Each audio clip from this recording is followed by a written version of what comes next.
Kate Grarock. How are you? Today we are on to section 7, Packrafting the Shoalhaven River from source to sea. This is just such an incredible river. I'm really enjoying doing this series with you. This is a lovely little loop in the river and you'll see it from the video. I basically just parked at the start, started paddling, got to the end, and then I just hiked out, and it was a pretty easy hike out. I believe I didn't trespass on private property, and I'm very sorry if I did.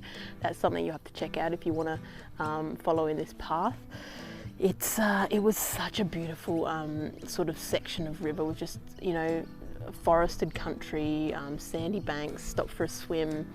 There was a few little braided sort of stream areas where you get a little bit quicker on the rapids and things like that. It was just a lovely day. Probably one of my highlights. Anyway, I hope you enjoy the video.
So I'm just taking a little break.